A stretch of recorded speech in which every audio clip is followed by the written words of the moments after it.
Okay, this video is going to take us through example 5, parts A and B of our notes. Example 5 is looking at the difference, it's starting to look at the difference between rectangular and polar equations. So you'll see here that rectangular equations are equations that are written in terms of y and or x, like the ones shown here. So these are equations that can be plotted in the xy coordinate system. Right here we recognize hopefully that as a line. We have the equation of a circle. Here's another line, however, this is a vertical line going through x equals 6. Here is an equation of a cubic. And then down here we get some pretty crazy looking equations that we're not going to worry too much about what those shapes are graphically, but we can call them rectangular because they all are composed of x and y. Okay? On the other hand, we have polar equations, and these are equations that are written in terms of r sine theta and or cosine theta. So why I have that and or there, it means it doesn't have to, the equation doesn't have to have all three components, right? It doesn't have to have r and sine theta and cosine theta. Notice the first equation that I have listed here, r equals 1 plus sine theta, it doesn't have cosine theta. But just because it doesn't have the cosine theta doesn't mean that is not a polar equation. Similarly here, r equals 9, it doesn't have cosine or sine, but it's still a polar equation because it's written in terms of either r sine theta and or cosine theta, right? It has one of those three components. Okay, so to start off, we're going to go ahead and take a rectangular equation, an equation written in terms of x and y, and get it to a polar equation, or an equation written in terms of r sine theta, cosine theta.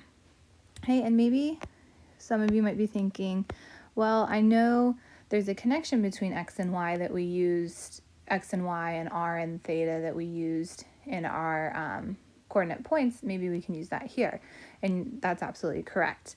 We know that x is equal to r cosine theta and that y is equal to r sine theta.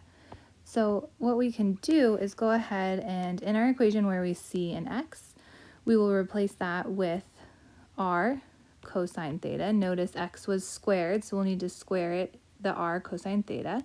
And then wherever we see a y, we'll replace with r sine theta.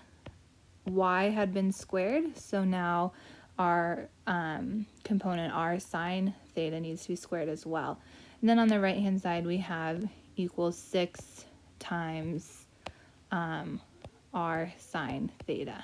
Okay, so what we've done is we've utilized those relationships that we explored previously to bridge the gap between these two types of equations, right? We're starting to transition from x and y into r sine and cosine.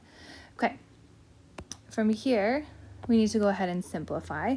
We need to square the r cosine theta. So what that means is we're taking r cosine theta and we're multiplying it to r cosine theta, which is going to give us an r squared cosine squared theta. Similarly, we'll get r squared sine theta, sine squared theta. And then on the right-hand side, well, that's already as simplified as it can be, right? It's three factors already multiplied together, so we'll go ahead and write that down again, the 6r sine of theta. What we want to do is try to work to get to a place where we could maybe utilize a trig identity that could help simplify this further. I notice here on the left-hand side that there is a common factor of r squared. So I can factor that out, and that leaves behind cosine squared theta plus sine squared theta, which is super helpful to my efforts to get a simplified equation in terms of r sine theta, cosine theta. So on the right-hand side, we are left with 6r sine theta. Hopefully, you don't hesitate and you recognize that this is just equal to 1. So we get r squared times 1 equals 6r sine theta. I notice that I have r's on both sides of my equation, and I can, if I divide 1 to each side, I'm left with r equals 6 sine theta. And that is as simple as it can get, right? There's no terms that can be combined. There's no factors that can be factored out and divided to either side. So we have successfully converted our rectangular equation to a corresponding polar equation here. That's r equals 6 sine theta.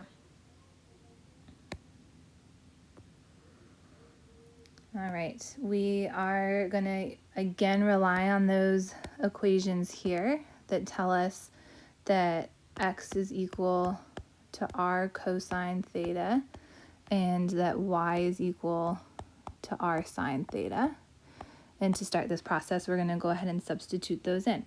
So instead of y squared, we will have r sine theta squared equals 3 minus r cosine theta squared.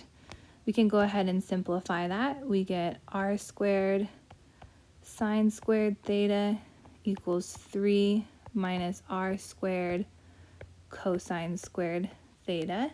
Kind of thinking back to what we did in the previous example, it might be helpful to collect our cosine and sine on the same side. So I'm going to go ahead and add over that r squared cosine squared theta to the left-hand side. That will give me r squared sine squared theta plus r squared cosine squared theta equals 3.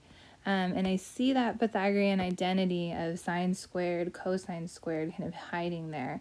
I can get to that by taking out an r squared, right? Factoring out r squared from both terms leaves me with sine squared theta plus cosine squared theta equals 3. Again, we're seeing that this value right here is 1, and we're left with r squared equals 3.